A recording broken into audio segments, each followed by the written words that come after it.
पहले अध्याय में हमने जाना किस प्रकार ऋषि राजा को वो तपोवन ना छोड़कर जाने की बात करते हैं और कहते हैं आप इस सरोवर को छोड़कर ना जाइए। अब आगे की कथा कहते हैं दूसरे अध्याय का आरंभ। राजा के ऐसे वचन सुनकर तपस्वी कहने लगे, हे राजन, भगवान सूर्य बहुत ही शीघ्र उदय होने वाले हैं, इसलिए यह समय हमारे स्नान का है, कथा का नहीं। सो आप स्नान करके अपने घर को जाओ और अपने गुरु श्री वशिष्ठ जी से इसका महात्म्य को सुनो। इतना कहकर तपस्वी सरोवर में स्नान के लिए चले गए और राजा भी विधि पूर्वक सरोवर में स्नान करके अपने राज्य को लौट गए और निवास में जाकर तपस्वी की सब कथा रानी को कह सुनाई।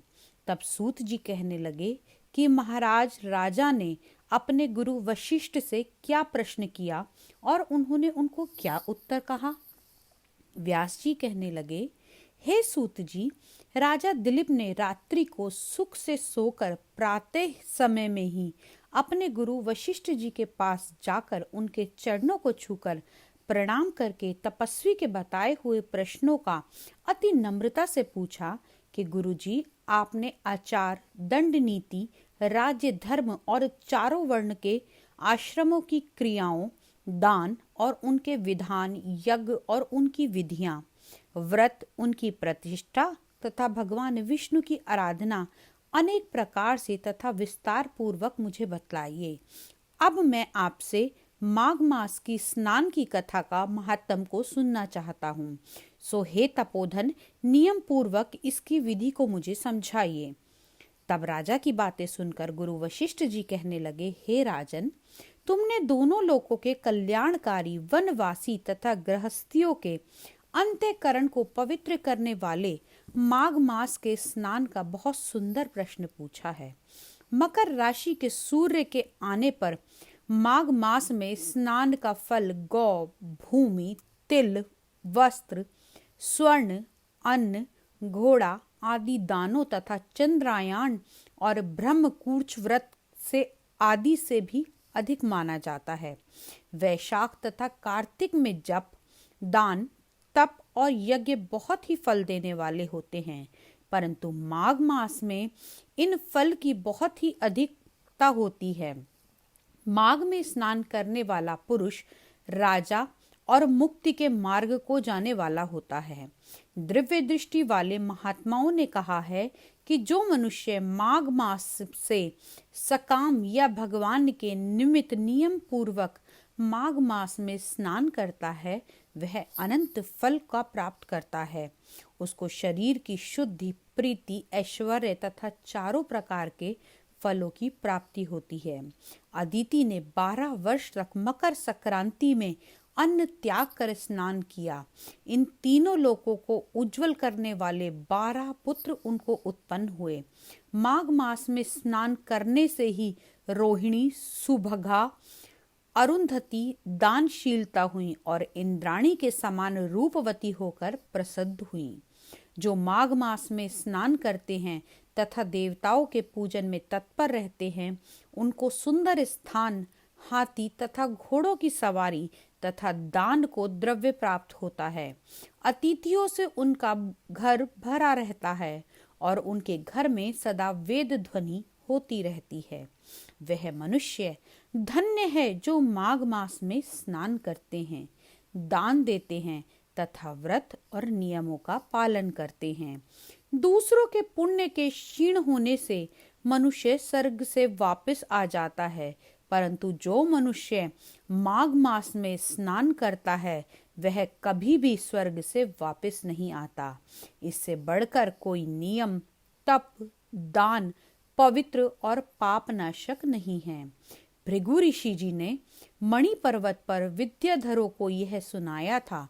तब राजा ने कहा, हे ब्राह्मण, भृगु ऋषि ने कब मणि पर्वत पर विद्याधरों के उपदेश दिया था, सो आप बतलाइए। तब ऋषि जी कहने लगे, हे राजन, एक समय 12 वर्ष तक वर्षा न होने के कारण, सब प्रजा क्षीण होने के कारण संसार में बड़ी ही अधिक दुध्वनि फैल गई। हिमाचल और विंध्याचल पर्वत के मध्य का देश निर्जन होने का कारण श्राद्ध, तप और स्वाध्याय सब कुछ छूट गए। सारा लोक विपत्तियों में फंसकर प्रजाहीन हो गया। सारा भूमंडल फल और अन्न से रहित हो गया। तब विंध्याचल से नीचे बहती हुई नदी के सुंदर वृक्षों से आच्छादित अपने आश्रम से निकलकर श्री भृगु ऋषि ने अपने शिष्यों सहित हिमालय पर्वत पर आ गए। इस पर्वत की चोटी नीली और नीचे का हिस्सा सुनहरी होने से सारा पर्वत पीतांबरी श्री भगवान के सदृश लगता था। पर्वत के बीच का भाग नीला और बीच बीच में कहीं कहीं सफेद स्फटिक होने से तारों से युक्त आकाश जैसी शोभा को प्राप्त होता था। रात्रि के समय वह पर्वत दीपों की चमकती हुई दिव्यता से दिखाई देता था। दिव्य औषधियों से पूरित किसी महल की शोभा को प्राप्त होता था। वह पर्वत शिखाओं पर बांसुरी बजाती और सुंदर गीत गाती हुई किन्नरियों तथा केले के पत्तों की पताकाओं से अत्यंत शोभा को प्राप्त हो रहा था। वह पर्वत नीलम, पन्ना, पुखराज तथा इसकी चोटी से निकलती हुई रंग बिरंगी किरणों से इंद्रधनुष के समान प्रतीत होता था। स्वर्ण आदि सब धातुओं से चमकते हुए रत्नों से चारों ओर फैली हुई अग्नि ज्वाला के समान शोभायमान था।